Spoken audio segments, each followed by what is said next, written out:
या ठिकाणी जमलेल्या सर्व शेतकऱ्यांचं आणि प्रामुख्याने ज्यांच्याकडे जमीन नाही ते सुद्धा या आंदोलनामध्ये सक्रिय झाले, त्याही शेतकऱ्यांचं मनापासून अभिनंदन करतो। गेल्या अनेक महिन्यांपासून आपण आपल्या यवतमाळ जिल्ह्याच्या पीक विम्यासाठी लढा देतोय, पण आपल्या यवतमाळ जिल्ह्याच्या पालकमंत्र्यांनी जिल्ह्याचा पीक विमा खाल्ला असा संशय आता शेतकऱ्यांमध्ये निर्माण झालेला आहे। मी पालकमंत्र्यांना अनेक वेळा विनंती केली की आपण सांगितलं पाहिजे, बोललं पाहिजे की आमच्या शेतकऱ्याचा विमा कोणी नेला, कसा काय गायब झाला, विमा कंपन्यांच्या प्रतिनिधी सोबत आपलं काही संगनमत आहे का, आर्थिक साठवणूक आहे का, हे सुद्धा क्लॅरिफाय केलं पाहिजे। राज्याचे मुख्यमंत्री माननीय फडणवीस असतील, डेप्युटी माननीय एकनाथभाई शिंदे असतील, राज्याच्या पहिल्या महिला उपमुख्यमंत्री माननीय सुमित्राताई पवार असतील, यांनी जी अहिल्याबाई होळकर यांच्या नावाने कर्जमाफी जाहीर केली ती खऱ्या अर्थानं शेतकऱ्यांची फसवी कर्जमाफी आहे अशी भावना संबंध विदर्भ आणि महाराष्ट्रामध्ये आता उमटत आहे। शेतकऱ्यांचा सरसकट सातबारा कोरा करतो बोलले, पण अद्यापही कोरा केला।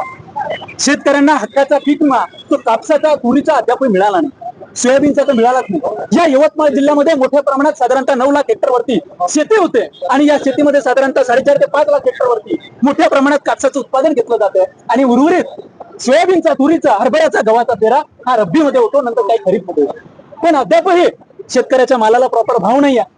आणि महत्वाची बाब म्हणजे ही की सध्या ऐन पेरणीच्या काळामध्ये डीएपी आणि युरियाचा जो साठा आहे, ज्या रॅका आहेत त्या विदर्भातून पश्चिम महाराष्ट्रामध्ये पाठवल्या जातात आणि त्यामुळे शेतकऱ्यांना अनुदानित डीएपी आणि युरिया उपलब्ध होत नाही, शेतकऱ्यांना वेळेवरती कुठलेही फर्टिलायझर उपलब्ध होत नाही। 20-0-13 चे रेट सध्या 2150 रुपये झालेले आहेत, 10-26-26 चे रेट सध्या 2450 रुपये झालेले आहेत। शेतकऱ्यांनी पेरणी करायची कुठून हा प्रश्न सध्या शेतकऱ्यांच्या समोर आहे आणि म्हणून शेतकऱ्याच्या विविध मागण्या आहेत। कर्जमाफी झाली पाहिजे, शेतकऱ्यांना हक्काचा पीक विमा मिळाला पाहिजे। यवतमाळ जिल्ह्यामध्ये मोठ्या प्रमाणात बोगस खते, बियाणे आणि कीटकनाशकांचा शिरकाव होतो तो बंद झाला पाहिजे आणि कर्जमाफीमधल्या ज्या काही जाचाकाठी आहेत त्या बंद करत संपूर्णपणे शेतकऱ्यांचा सातबारा कोरा कसा होईल याच्यावरती शासनानं प्रामुख्याने लक्ष दिलं पाहिजे।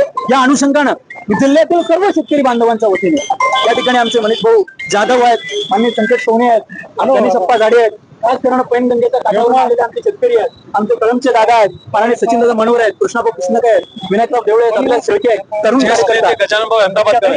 माननीय अहमदाबादकर भाऊ आहेत, ही सर्व शेतकरी मायबाप या ठिकाणी आलेले आहेत। म्हणून या माध्यमातून पुण्याची एकदा विनंती आहे की जर आमच्या मागण्या येत्या 15 दिवसामध्ये कंप्लीट होणार नसतील तर या जिल्ह्याचे एक आहे तर 3-3 मंत्र्यांच्या घरावरती छत्रपती शिवाजी महाराजांच्या काळामध्ये जो काही गणिमित आला होता त्याच पद्धतीनं जबरदस्त ताकदीनं निदर्शने करू। शेतकऱ्यांची ताकद काय, शेतकऱ्यांची एकजूट काय ती दाखवल्याशिवाय आम्ही गप्पा बसणार नाही। आम्ही काय 2 नंबरचे दंड करणारे पोरं नाहीये, आमच्या शेतकऱ्यांना न्याय मिळाला पाहिजे हीच आमची न्यायप्रविष्ट भूमिका आणि हीच आमची विनंती।